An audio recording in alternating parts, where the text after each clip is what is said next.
So what is the deal about having different dungeon levels?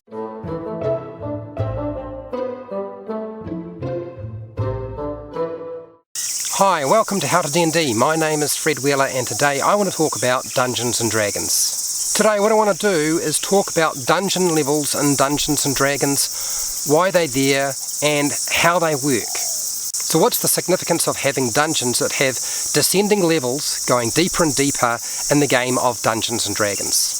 Well, the first thing is that the upper levels are usually much easier to navigate, and then as you descend lower and lower, the dungeon levels get more difficult.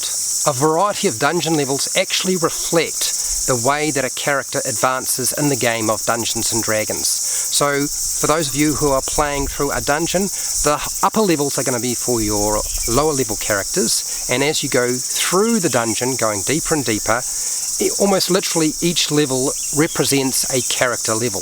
The stronger monsters are always found in the lowest levels of the dungeon, and that's to make it quite clear to the players that as they progress down, things are going to get harder, the threat increases. The possibility of greater rewards and treasures are in the lower levels of any dungeon, and the reason for doing that is to encourage your players, and their characters of course, to actually explore deeper and deeper.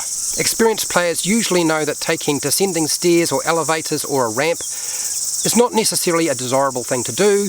It is better to probably explore the region you're on right now before going down deeper, because if you do, the difficulty increases. Portals and gates are very risky in the game of Dungeons and Dragons in any kind of dungeon, because they can take you to much lower levels in the dungeon than you really want to go to, and also take you to a completely different world that you're not really suited for. Each dungeon level is usually punctuated or controlled by a boss monster or creature, and this is a creature or monster or boss that you need to either fight, neutralize, negotiate with, or in some cases release by accident, so you'd have to then of course fight them, negotiate, or try to neutralize them. It's very common for dungeons to have secrets to be found by the player's characters, and the reason for having this is so that they can access secret areas lower down in the dungeon or secret items. The reason you want to get access to these secrets is so that it makes it much easier. You improve the chances of success if you get these secrets and you have access to them as you explore lower down.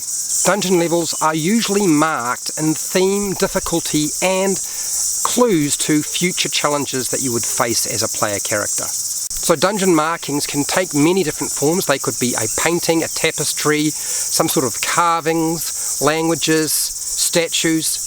Furniture is also a good giveaway, something like decorations or dungeon decor, and inscriptions that you would find. The key thing to understand about any kind of dungeon or dungeon level is it's important to explore the entire dungeon to improve your chances of success. Now, if you found this video helpful and informative, fantastic. I have hundreds of videos for players and dungeon masters you're welcome to go and check out. I also have a series of videos on dungeon theory. If you want to support the channel so I keep doing video content like this, you can through my Patreon page, the Amazon affiliate links down in the description, my merchandise shelf underneath all of my videos, or just watch my videos. Make sure to share, like and subscribe, hit the bell button to be notified when I go live and when I publish new videos, and hey, till next time, keep rolling those 20s.